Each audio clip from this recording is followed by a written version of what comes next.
یہ کس کو اٹھا کر لے آئے ہو؟ سلطان نے انتہائی غصے سے نبیل سے سوال کیا تو وہ اپنی آنکھیں دائیں بائیں گھمانے لگا۔ دوبارہ عورتوں کی طرح آنکھیں گھمائی تو میں تیری آنکھیں نکال لوں گا۔ کافی دیر سے میں بھی اس کو یہی سمجھا رہی ہوں کہ اس میں کچھ زیادہ ہی لچک ہے۔ اتنی لچک تو میرے اندر بھی نہیں ہے۔ ہانیہ اس وقت کرسی کے ساتھ بندھی ہوئی تھی مگر اس کی زبان برابر چل رہی تھی۔ نبیل اس کو گھورتا ہوا اس کی طرف بڑھا۔ خبردار جو تم نے مجھے ہاتھ لگایا، ورنہ میرے ابو تمہیں جیل کی سلاخوں کے پیچھے ڈال دیں گے۔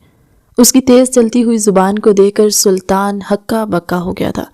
یقیناً وہ پہلی لڑکی تھی جو اپنے کڈنیپرز کے ساتھ بدتمیزی کر رہی تھی، ورنہ آج سے پہلے انہوں نے جتنی بھی لڑکیوں کو اغوا کیا تھا وہ سب ڈری سہمی ہوتی۔ وہ یا تو ان کی منتیں کرتی یا پھر پھوٹ پھوٹ کر رونا شروع کر دیتی۔ یہ لڑکی نہ تو ان کی منتیں کر رہی تھی، رونا تو بہت دور کی بات، اس کے چہرے پر تو فکر مندی کے تاثرات تک نہیں تھی۔ وہ اطمینان سے کرسی کے ساتھ ٹیک لگا کر بیٹھی ہوئی تھی، وائٹ یونیفارم میں، بالوں کی پونی ٹیل بنائے جو کہ اب ڈھیلی ہو گئی تھی۔ وہ کافی خوبصورت اور پرکشش تھی، نگاہیں اس پر جم جاتی تھی۔ سلطان نے بے ساختہ اس سے اپنی نظریں ہٹائیں اور اپنے آپ کو کمپوز کرنے لگا۔ پہلی بار ایسا ہوا تھا کہ انہوں نے غلط لڑکی کو اغوا کر لیا تھا۔ وہ نہیں جانتے تھے کہ یہ عورت ان کے لیے کتنی بھاری ثابت ہونے والی ہے۔ لڑکی، تم جانتی ہو کہ ہم کون ہیں؟ وہ اس کی کرسی پر ہاتھ رکھتا ہوا ہلکا سا اس کی طرف جھکا تھا۔ اگلے ہی لمحے ہانیہ، جو کہ اپنے ہاتھ کھولنے میں کامیاب ہو گئی تھی، اس نے اپنا دایاں ہاتھ آگے بڑھایا اور جلدی سے اچک کر اس کے چہرے کے اوپر سے ماسک ہٹا دیا۔ ہاں، میں جانتی ہوں تم ایک ڈاکو انکل ہو۔ اس کی اس ہمت پر سلطان اش اش کر اٹھا تھا۔ اس کے ہاتھ کس نے کھولے؟ وہاں پر موجود اس کے دوستوں نے کندھے اچکا دیے تھے۔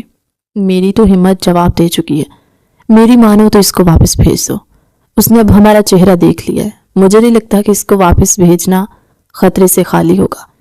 میری مانو تو اس کو یہیں پر ہی رکھ لو، صفائی وغیرہ کروانے کے لیے۔ نبیل بہت زیادہ جھلا بنا ہوا تھا۔ اگر تم لوگ میرا مشورہ ماننے کے لیے تیار ہو تو میں تم لوگوں کو یہی کہوں گی، مجھے واپس بھیج دو، اسی میں تم لوگوں کی بہتری ہے۔ ورنہ میرے بابا کو پتہ چل گیا تو وہ تم لوگوں کو… ہاں پتہ ہے، وہ ہم لوگوں کو جیل کی سلاخوں کے پیچھے پھینک دیں گے، مگر اس کے لیے تمہارے باپ کا جیل سے باہر نکلنا ضروری ہے۔ صفدر کی بات سن کر اس نے بے ساختہ خوف سے تھوک نکلا تھا۔ اس کے بابا سیاستدان تھے، ان پر جھوٹا الزام لگا تھا۔ پولیس انہیں پکڑ کر لے گئی۔ تمہیں اس بارے میں کیسے پتا؟ وہ ہکلاتے ہوئے بولے۔ کافی دیر سے میں نوٹ کر رہا تھا کہ تمہاری شکل جانی پہچانی ہے، مگر مجھے یاد نہیں آ رہا تھا کہ تم جیسا عجوبہ میں نے کہاں دیکھا ہے۔ پھر اچانک ہی مجھے یاد آیا۔ بات کرتے کرتے وہ خاموش ہو گیا تھا۔ کیا تم لوگ مجھے بتانا پسند کرو گے کہ یہاں پر کیا ہو رہا ہے؟ سلطان حلق کے بل دھاڑا تو وہ اپنا چھوٹا سا ہاتھ اٹھا کر اسے خاموش ہونے کا اشارہ کرنے لگی۔ یار تم تو 2 منٹ کے لیے چپ کرو، ہمیں آپس میں بات کرنے دو۔ لڑکی، اب اگر تم دوبارہ مجھے انگلی دکھائی یا پھر ہاتھ اٹھایا تو مجھ سے برا کوئی بھی نہیں ہوگا۔ وہ اپنے دونوں ہاتھ اس کے سامنے لہرا کر چھوٹے بچوں کی طرح پوئم پڑھنے لگی۔ جو اکھاڑنا ہے اکھاڑ لو، مگر ایک بات یاد رکھنا، جب میرا باپ جیل سے باہر نکلے گا تو وہ تم لوگوں کو جیل کی سلاخوں کے پیچھے پھینک دے گا۔ اب تو نبیل کے کان درد کرنے لگے تھے۔ وہ جھنجھلاتا ہوا غصے سے اس کے کمرے سے باہر نکل گیا تھا۔ باقی دوست بھی آگے پیچھے سائڈ پر ہو گئے۔ کمرے میں صرف وہ اور سلطان ہی موجود تھے۔ اب وہ اطمینان سے پورے کمرے میں چکر کاٹ رہی تھی۔ یار مجھے کسی اچھی سی ڈھنگ کی جگہ پر رکھتے، یہ تم لوگوں نے مجھے کہاں پر رکھا ہوا ہے؟ تم لوگوں نے تو میرا اور راہ ختم کر دیا ہے۔ مجھے یہ بتاؤ کہ تم نے رسی کیسے کھولی؟ یہ تو بہت ہی آسان تھا، تمہارے دوستوں کو تو باندھنے کا بھی نہیں پتا۔ میں نے ہلکا سا زور لگایا اور رسی ڈھیلی ہو گئی۔ وہ آنکھیں ٹمٹماتے ہوئے بولی۔ اس وقت اسے بہت زہر لگ رہی تھی۔ خیر، میرا بہت ٹائم ضائع ہو گیا ہے، مجھے لگتا ہے مجھے یہاں سے جانا چاہیے۔ اس سے پہلے کہ وہ دروازے سے باہر نکلتی، سلطان اس کے عین سامنے جا کر کھڑا ہو گیا۔ ایسے کیسے تمہیں یہاں سے جانے دو؟ کیونکہ میں وہ لڑکی نہیں ہوں جس کو تم لوگ تلاش کر رہے ہو۔ بلا وجہ مجھے یہاں پر رکھ کر تم لوگ اپنا نقصان ہی کرو گے، کیونکہ میں اچھی خاصی مہنگی ثابت ہونے والی ہوں۔ شکل سے تو تم 2 روپے کی بھی نہیں لگتی۔ او ہیلو انکل، ذرا تمیز سے بات کرو۔ یہ انکل کس کو کہہ رہی ہو؟ تمہیں اور کس کو؟ وہ صدمے سے چور انداز میں اس چھٹانک بھر کی لڑکی کو دیکھنے لگا تھا جس نے اس جیسے ہینڈسم شخص کو انکل بول دیا تھا۔ میں تم سے بس 5-6 سال ہی بڑا ہوں گا، ہماری ایج میں زیادہ فرق نہیں ہے۔ ٹھیک ہے ڈاکو بھائی،